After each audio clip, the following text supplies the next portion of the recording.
محمد مولی محمد. بسم اللہ الرحمن الرحیم الحمدللہ الذی جعلنا من المتمسکین بولایت امیر المومنین اللہم ایاک نعبد و ایاک نستعین الصلاۃ والسلام بالتحیۃ والاکرام علی اشرف الانبیاء والمرسلین واولادہ الطیبین الطاہرین المعصومین ثم الصلاۃ والسلام علی الصدیقۃ المبارکہ الرازیۃ المرضیہ عالمۃ غیر معلمہ السیدہ فاطمہ الزہراء صلوات اللہ علیہا وَلَعَنَ اللَّهُ تَعَالَى عَلَىٰ أَعْدَائِهِمْ أَجْمَعِينَ أما بعد فقد قال حق سبحانه تعالى في كتابه المجيد وفرقان الحميد وهو أصدق القائلين وقوله الحق بسم الله الرحمن الرحيم ثم أورثنا الكتاب الذين اصطفينا من عبادنا.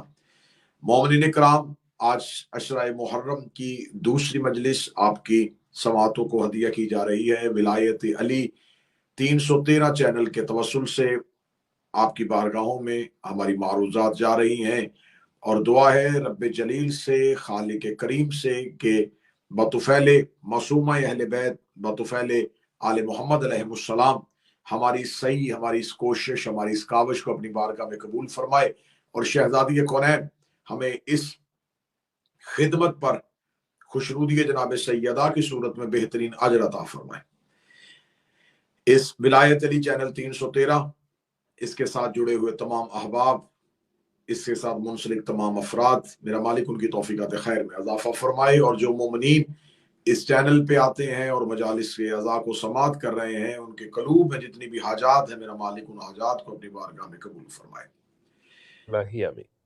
جو مجالس کا سلسلہ ہے وہ ایک انتہائی منفرد سا موضوع آپ کے سامنے بیان کیا جا رہا ہے کہ ثم اورثنا الکتاب الذین اصطفینا من عبادنا.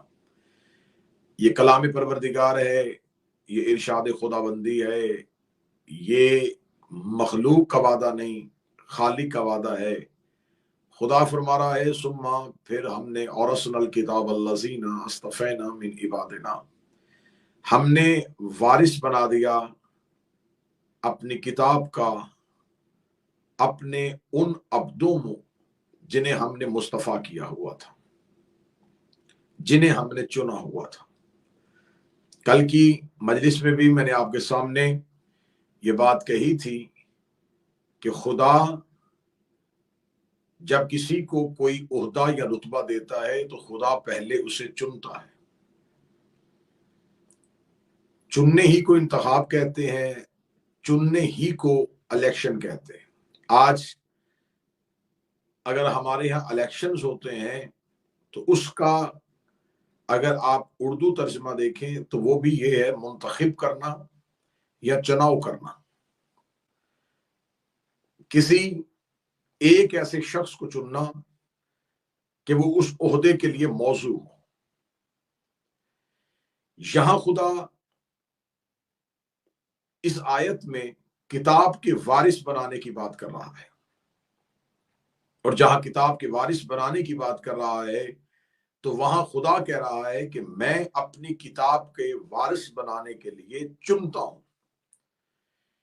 یعنی کہ خداوند متعال نے واضح طور پہ مسلمانوں کو بتا دیا کہ ہر بندہ اپنی مرضی سے میرے عہدوں کا وارث نہیں ہو سکتا. خداوند متعال نے اس آیت میں واضح طور پہ بیان کر دیا کہ کوئی انسان اپنی مرضی سے میرے بنائے ہوئے عہدوں کا وارث نہیں بن سکتا. رسالت میرا عہدہ ہے، خلافت میرا عہدہ ہے، ولایت میرا عہدہ ہے، امامت میرا عہدہ ہے. تو جو خدا ان عہدوں پہ جنہیں بٹھانا چاہتا ہے اسے خود چنتا ہے. تو یہاں میرا پہلا سوال اپنے محترم سامعین اور ناظرین کے پیش خدمت ہے کہ جب خدا ان عہدوں کے لیے خود چنتا ہے تو ثقیفہ میں مسلمانوں نے خلیفہ کیسے چن لیا تھا؟ دشمنان اہل بیت پر لعنت بے شمار. جیئیں قبلہ جیئیں، ماشاءاللہ. تمہیدی مجالس ہیں اسی ضمن میں چلیں گی کہ جب خدا چنتا ہے، چننا اللہ کا کام ہے، منتخب کرنا اللہ کا کام ہے. ہمارا کام ہے اللہ کے چنے ہوئے کو ماننا. کیونکہ میں تاریخ اور قرآن دونوں کو ساتھ لے کے چلوں گا تاکہ ہم بہتر انداز میں دیکھیں کہ اللہ ہم سے کیا منوانا چاہ رہا ہے اور مورخ ہم سے کیا منوانا چاہ رہا ہے، خدا کا تقاضا کیا ہے اور مولوی کا تقاضا کیا ہے، الہی نظام کیا ہے اور مسلمان کا بنایا ہوا نظام کیا ہے۔ خدا چاہتا ہے کہ لوگ انہیں مانیں جنہیں میں منتخب کروں، مسلمان یہ چاہتے ہیں جنہیں ہم منتخب کریں انہیں اللہ کا خلیفہ مانو۔ یہ دونوں بالکل متضاد ہیں۔ ہدایت کے دو رستے ہیں، ایک خلافت کا رستہ، ایک امامت کا رستہ۔ خلافت مرضی سے چنے ہوئے لوگ، امامت اللہ کے چنے ہوئے کو تسلیم کرنا۔ خلافت میں منتخب کیا گیا، کس نے کیا؟ امت نے۔ امامت میں منتخب اللہ نے کیا، ہم نے صرف انہیں مانا۔ جب ہم نے خلافت والوں سے پوچھا کہ کیا مجبوری تھی کہ اس دور کے مسلمانوں نے اپنی مرضی سے خلیفۃ اللہ منتخب کیا، تو انہوں نے کہا اس لیے کہ رسول اعلان نہیں کر کے گئے تھے، تو یہ پورا نظام چلنا کیسے تھا؟ تو یہاں میرا سوال ہے کہ جس کا نظام تھا اسے فکر نہیں تھی اسے کیسے چلانا ہے؟ جس رسول کا دین تھا کیا اسے تشویش نہیں تھی اسے کیسے چلانا ہے؟ تو جو کام اللہ اور رسول نہیں کر رہے وہ کام ایک امتی کیسے کر رہا ہے؟ خدا اگر کسی کو خلیفہ نہیں بنا رہا، رسول کسی کو خلیفہ نہیں بنا رہے، اور خدا اور رسول جو ہے وہ بغیر کسی کو نامزد کیے ہوئے اس نظام کو ویسے ہی چھوڑ رہے ہیں، تو یہاں میں سوال کروں گا کہ پھر اس کا مطلب ہے کہ آپ نے یہ تسلیم کیا، خلافت والوں نے یہ مانا کہ اللہ نے کسی کا اعلان نہیں کیا تھا، رسول نے کسی کو منتخب نہیں کیا تھا، اس دور کے مسلمانوں نے اپنی مرضی سے خلیفہ چنا۔ تو اس کا مطلب ہے کہ اگر آپ مسلمانوں کے چنے ہوئے خلیفہ کو کوئی نہیں مانے گا تو وہ اللہ کا انکار نہیں کر رہا، وہ رسول کا انکار نہیں کر رہا، کیونکہ اسے خلیفہ اللہ نے بھی نہیں بنایا، رسول نے بھی نہیں بنایا، اسے تو بنایا ہے مسلمانوں نے۔ تو مسلمانوں کے بنائے ہوئے خلیفہ کا انکار کرنا جو ہے وہ اللہ کا انکار نہیں ہے، وہ رسول کا انکار نہیں ہے، وہ تو مسلمانوں کا انکار ہے۔ اور غدیر میں علی کی ولایت اور امامت کا اعلان جو ہے وہ امت نے اپنی مرضی سے نہیں کیا، خدا نے یا ایھا الرسول بلغ کی آیت بھیجی ہے، رسول نے من کنت مولا فعلی مولا کی حدیث کہی ہے۔ اس کا مطلب ہے کہ علی کی امامت پہ اللہ کی آیت بھی ہے، رسول کی حدیث بھی ہے، اور خلافت میں نہ اللہ کی آیت ہے نہ رسول کی حدیث ہے، بلکہ مسلمانوں کا چناؤ ہے۔ تو بات تو 2+2=4 کی طرح کھل کے سامنے آ گئی کہ جو علی کی ولایت کا انکار کرتا ہے اور جو خلیفۃ المسلمین کا انکار کرتا ہے، دونوں میں فرق کیا ہے؟ جس نے مسلمانوں کے خلیفہ کا انکار کیا اس نے مسلمان کے منکر ہونے کا اعلان کیا، اور جس نے علی کی ولایت کا اعلان کرنے کے باوجود اس کا انکار کر دیا اس نے مسلمان کا انکار نہیں کیا، اس نے پروردگار کا انکار کیا۔ جی قبلہ جی، ماشاءاللہ ماشاءاللہ۔ خلیفہ کا انکار، مسلمان کے حکم کا انکار، علی کی ولایت کا انکار، اللہ کے حکم کا انکار۔ خدا کہتا ہے ہم نے چنا۔ چننا کس کا کام تھا؟ اللہ کا۔ یہ لفظ چننا جو ہے یہ قرآن میں اور جگہ پہ بھی آیا۔ بسم اللہ الرحمن الرحیم، ان اللہ اصطفى آدم ونوح وآل ابراہیم وآل عمران علی العالمین۔ خدا کہتا بے شک اللہ نے استفا کیا، چنا آدم کو، نوح کو، آل ابراہیم کو اور آل عمران کو، علی العالمین، تمام عالمین میں سے، پوری کی پوری عالمین۔ جسے خدا عالمین کہہ رہا ہے تو صرف دنیا کی بات نہیں ہو رہی۔ عالمین سمجھانے کے لیے میں آسان کر دیتا ہوں، جہاں جہاں الحمدللہ رب العالمین یہ آیت تو یاد ہے، جہاں جہاں وہ رب ہے وہ سب عالمین ہے۔ عالمین کا حدود کیا ہے؟ عالمین کا رقبہ کتنا ہے؟ عالمین کا رقبہ یہ ہے کہ جہاں جہاں خدا کی خدائی ہے وہ تمام عالمین میں ہے، جہاں جہاں رحمت للعالمین کی رحمت ہے وہ عالمین میں ہے۔ خدا کہتا ان اللہ اصطفى آدم، ہم نے آدم کو منتخب کیا، ہم نے نوح کو منتخب کیا۔ رکیے گا، قرآن کی آیت کا لہجہ دیکھیے گا۔ خدا کہتا ہے کہ میں نے آدم کو منتخب کیا، نوح کو منتخب کیا۔ یہاں آل آدم کی بات نہیں کی، آل نوح کی بات نہیں کی، آدم کا نام اکیلا، نوح کا نام اکیلا. ان اللہ اصطفیٰ آدم، آیت ہے قرآن کی، بے شک اللہ نے مصطفیٰ کیا، چنا آدم کو، و نوح کو، آل ابراہیم، صرف ابراہیم کو نہیں، ابراہیم کی آل کو بھی ساتھ، و آل عمران، صرف عمران کو نہیں، عمران کی آل کو بھی. میرے مالک دو نام تنہا، دو کے نام آل کے ساتھ، اگر لینے ہی تھے چاروں ہی نام آل کے ساتھ لے دیتا، آدم کی بھی آل کا تذکرہ کر دیتا، نوح کی بھی آل کا تذکرہ کر دیتا. خدا نے کہا میں پروردگار ہوں، ہر آل کا تذکرہ تذکرے کے قابل نہیں ہوتا. آدم کی اولاد میں ایک بیٹا قاتل ہے، نوح کی اولاد میں ایک بیٹا باغی ہے، اور جہاں قاتل اور باغی ہوں اللہ انہیں چنتا نہیں ہے. تو اس کا مطلب ہے کہ خدا نے اصول بنا دیا کہ جن اولادوں میں گناہگار ہو انہیں خدا کبھی بھی مصطفیٰ نہیں کرتا. نعرہ حیدری یا علی علی علی مولا، کیا آدم کی بات. اولاد کو جی کیوں نہیں جی چنا؟ آدم کی سبحان اولاد میں اللہ. گناہگار تھے. نوح کی اولاد کو کیوں نہیں چنا؟ صاحب شریعت ہے، پہلا صاحب شریعت ہے، لیکن صرف نوح چنا، اولاد نہیں چنی، کیونکہ ہر نبی کی اولاد چننے کے قابل نہیں تھی. آدم کی اولاد ہے، خدا نے نہیں چنا کیونکہ قاتل تھا.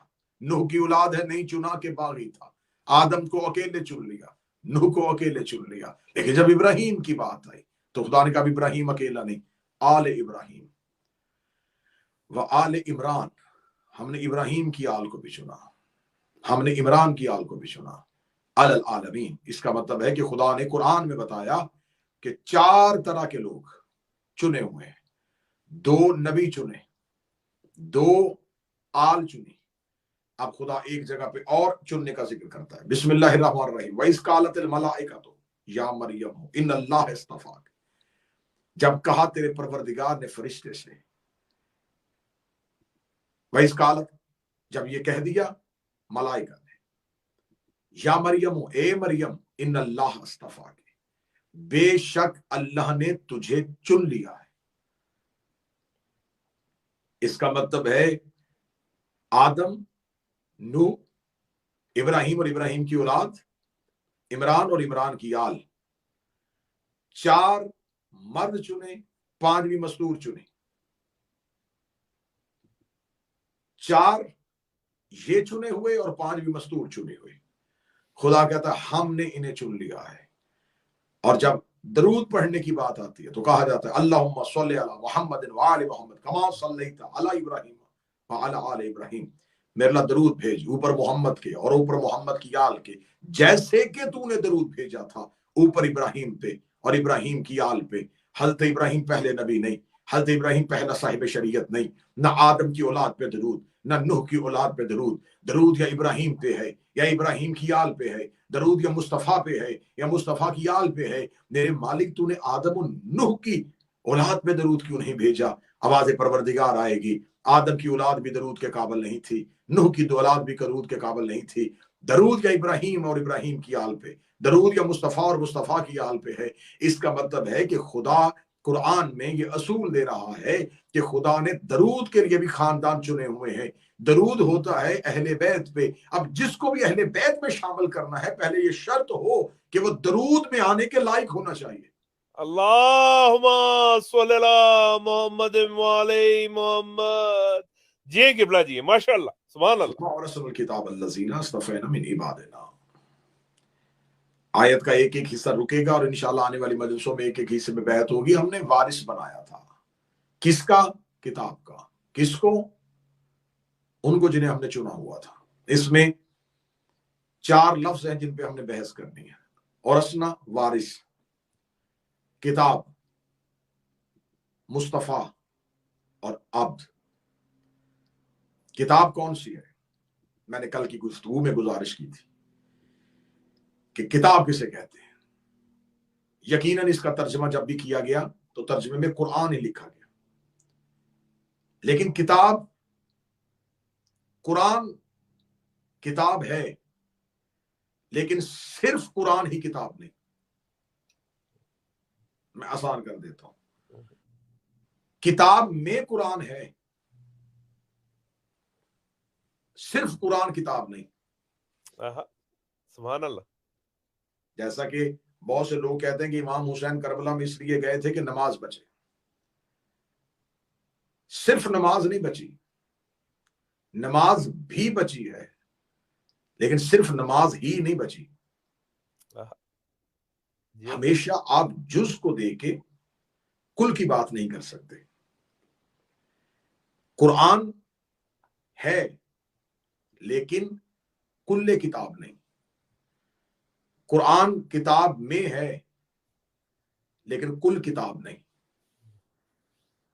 خدا نے یہاں پر کتاب کا تعارف کروایا جب سلیمان بن داؤد نے پرندے کی خبر سنی کہ ملکہ سبا کا تخت لانا ہے. اس نے کہا ہے کوئی جو تخت بلقیس کو آنکھ جھپکنے سے پہلے لے کے آئے.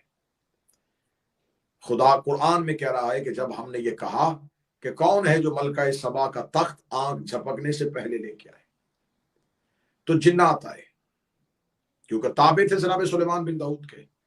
جنات نے کہا اے پروردگار ہمیں حکم کر، ہم تخت بلقیس کو لے کے آئے. فرمایا کتنا وقت چاہیے؟ انہوں نے وقت دیا. مخلوق کے لحاظ سے مختصر تھا، سلیمان کے لحاظ سے طویل تھا. لوگوں کے لحاظ سے وہ بڑا تھوڑا ٹائم تھا، اتنے تھوڑے ٹائم میں نہیں آ سکتا تھا، لیکن سلیمان کے لیے وہ زیادہ تھا. جناب سلیمان نے کہا نہیں مجھے جلدی چاہیے. قرآن نے پوری کہانی لکھی ہے. خدا کا پھر دربار میں سے ایک بولا، نام تھا اس کا آصف بن برخیہ. اس نے کہا میں لے کے آؤں گا. جناب سلیمان نے کہا کتنی مدت میں لے کے آئے گا؟ اس نے کہا یہ سلیمان نبی آنکھ جھپکنے سے پہلے. آنکھ جھپکنے کو کتنا وقت لگتا ہے؟ 1 سیکنڈ کا کروڑواں حصہ. کیا کہا اس نے؟ آنکھ جھپکنے سے پہلے لے کے آؤں گا. اب یہاں پر میرے محترم سامعین اگر رکیں اور اس جملے کو سمجھ جائیں تو میرا خیال ہے کہ اس میں معرفت کا پہاڑ ہے. یہ آصف بن برخیہ نبی نہیں تھا اور چیلنج نبی کو کر رہا تھا. آصف بن برخیہ اس دور کے نبی کو، عام انسان کو چیلنج نہیں کر رہا تھا، اس دور کے نبی سے کہہ رہا تھا اے سلیمان بن داؤد. اس نے یہ نہیں کہا تھا لوگوں کی آنکھ جھپکنے سے پہلے. اس نے کہا سلیمان بن داؤد تیری آنکھ جھپکنے سے پہلے میں لے کے آؤں گا. خدا نے وہ نام بھی قرآن میں لیا. خدا نے بتایا کہ آصف بن برخیہ یہ بولا تھا. کیا کہہ رہا تھا؟ میں لے کے آؤں گا. کس کو کہہ رہا تھا؟ سلیمان بن داؤد کو. میرے مالک سلیمان بن داؤد تو جنات کو اپنے تابع رکھتا تھا، ہواؤں کو چلنے کا حکم دیتا تھا. سلیمان خود اشارہ کر دیتا، آ جاتا تخت بلقیس. یہ سلیمان بن داؤد نے کیوں چیلنج کیا کہ کوئی ہے جو لے کے آئے؟ کیا اس کو اپنی طاقت کا اندازہ نہیں تھا؟ وہ اپنی طاقت سے منگوا سکتا تھا. لیکن یہاں قرآن نے یہ کہانی افسانہ بنا کے نہیں لکھی. یہاں بات تخت بلقیس منگوانے کی نہیں تھی، بات ایک طاقت دکھانے کی تھی. خدا نے آصف بن برخیہ کا تعارف کروا کے کہا. اس نے کہا میں لے کے آؤں گا. کتنی مدت میں؟ آنکھ جھپکنے سے پہلے.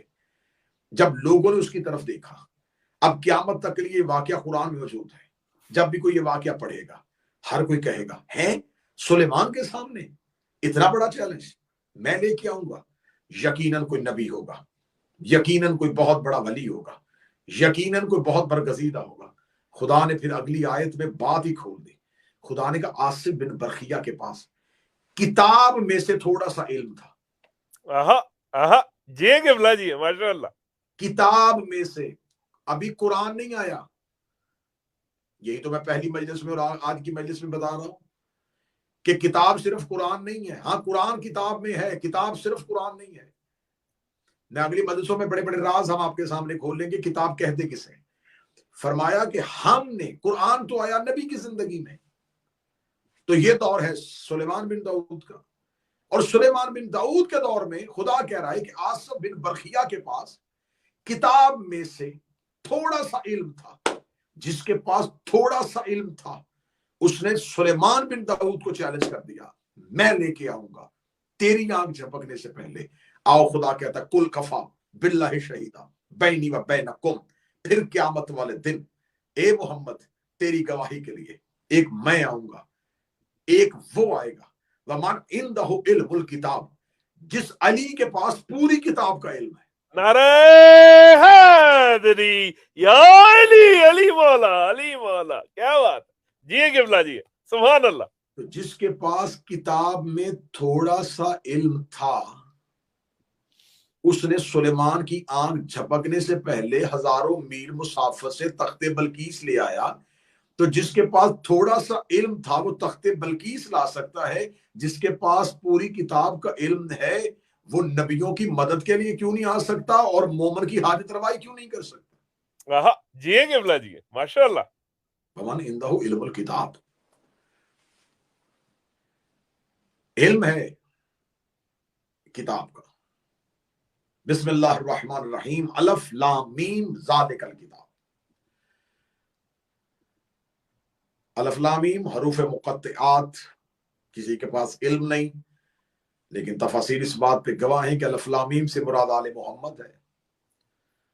ذالک الکتاب، یہ وہ کتاب ہے لا ریب فیہ. یہ جو ذالکہ ہے یہ اس میں اشارہ ہے.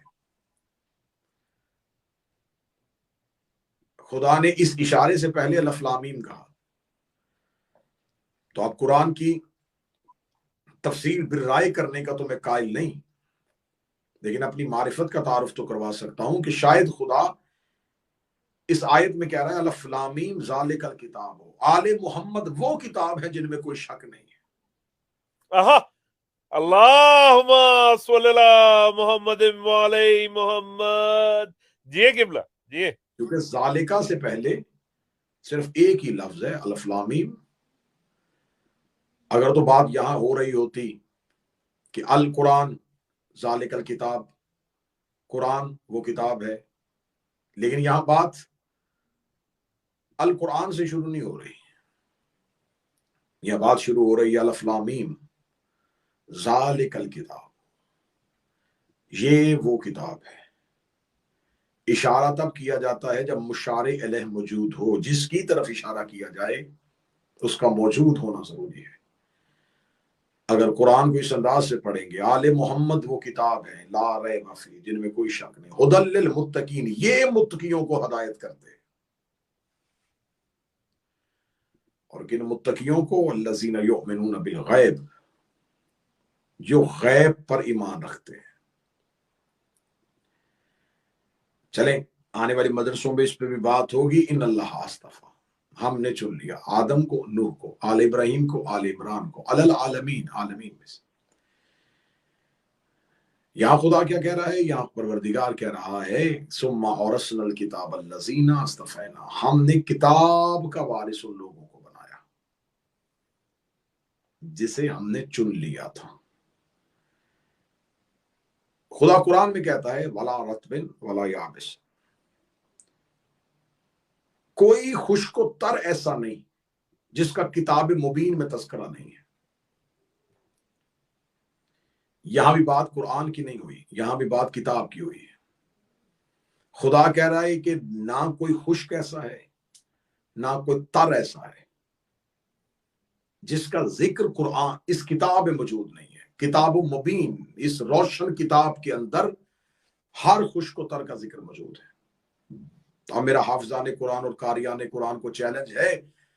قرآن نے دعویٰ کیا ہے کہ کتاب کے اندر ہر چیز کا ذکر موجود ہے، تو اگر اس سے مراد صرف قرآن ہے تو مجھے قرآن میں سے 1,24,000 انبیاء کے نام دکھاؤ، واجب نمازوں کے نام دکھاؤ. قرآن کے اندر تو بہت سی ایسی چیزیں ہیں جن کا ظاہراً ذکر نہیں نظر آ رہا، تو پھر اس دعوے کو کہاں لے کے جاؤ گے؟ دعویٰ مخلوق نہیں کر رہی، خالق کر رہا ہے. اور یہاں پر لفظ قرآن مبین نہیں آ رہا، کتاب مبین آ رہا ہے. نہ کوئی خشک ایسا ہے نہ کوئی تر ایسا ہے جس کا ذکر کتاب میں نہیں ہے. تو پھر قرآن کے اندر تو 1.25 لاکھ نبیوں کے نام نہیں ہے، قرآن کے اندر تو فرشتوں کے نام نہیں ہے، سارے ملائکہ کے نام قرآن کے اندر نہیں ہے. قرآن کے اندر تو بہت سی چیزیں ایسی ہیں، میں ایک ایک بیان کروں گا تو بہت طویل ہو جائے گا. واجب نمازوں کی رکعتیں، روزے کے احکامات، یہ ساری چیزوں کی تفصیلات قرآن میں نہیں ہے.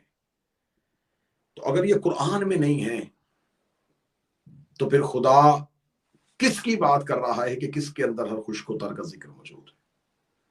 یا تو اس آیت کو واپس لو، معاذ اللہ یہ آیت، معاذ اللہ ثم معاذ اللہ، العیاذ باللہ، کہ اس آیت کا قرآن میں اس کو حصہ نہیں ہونا چاہیے. اگر یہ آیت ہے تو پھر قیامت تک کے لیے یہ آیت ہر مسلمان کی تقاضا کرے گی، یا تو قرآن کے اندر ہر چیز کا ذکر بتاؤ، یا پھر مان جاؤ کہ کوئی ایسی کتاب ہے جس کے اندر ہر چیز کا ذکر ہے. یا تو قرآن میں اللہم صلی اللہ محمد وعلی محمد. کیا یا بات تو ہے قبلہ، قرآن میں سے ماشاء ہر اللہ. چیز کا ذکر بتاؤ، یا پھر مانو کہ کوئی ایک ایسی کتاب ہے جس کے اندر ہر چیز کا ذکر موجود ہے. اگر تم نے اس کتاب کو ڈھونڈنا ہے تو آؤ. پھر عبداللہ ابن عباس کہتا ہے میری اونٹ کی رسی بھی گم ہو جائے تو میں علی والی کتاب سے ڈھونڈ لوں گا. نعرہ حیدری یا علی یا علی. ایک ہوتا ہے ظاہر، ایک ہوتا ہے باطن. اس وقت آپ اس کیمرے کے ذریعے جو مجھے دیکھ رہے ہیں میرا ظاہر ہے، آنکھیں، چہرہ، ہاتھ، کان، ناک، یہ ساری چیزیں جو نظر آ رہی ہیں یہ ظاہر ہے. میں صرف ظاہر ہی نہیں،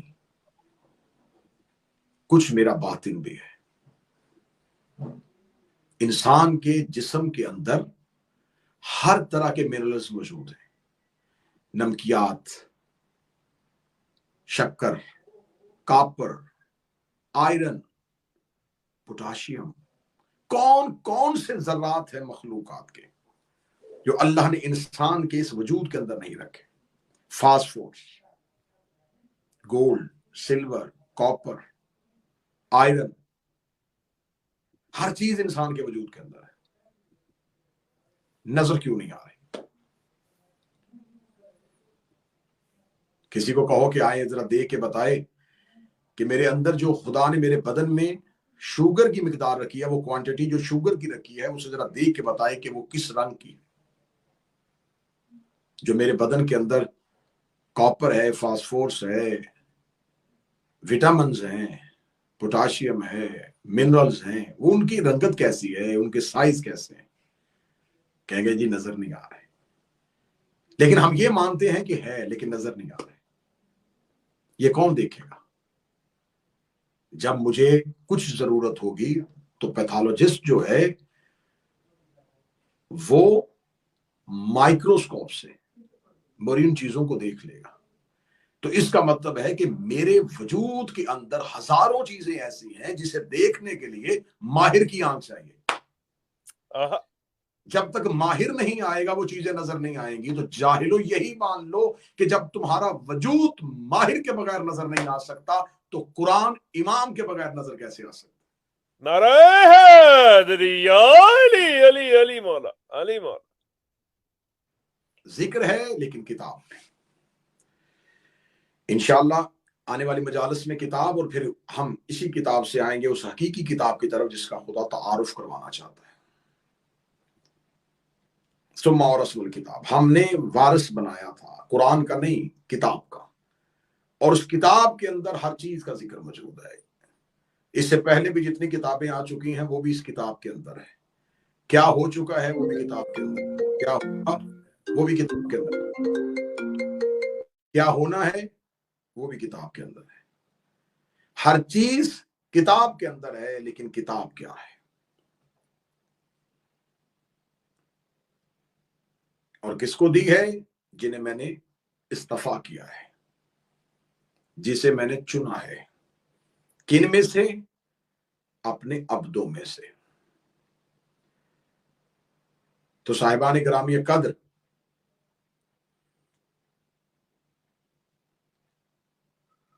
جس نے یہ دعویٰ کیا تھا کہ حسبنا کتاب اللہ، اللہ کی کتاب کافی ہے، اس نے بھی اس دعوے کے بعد کئی بار علی سے پوچھا.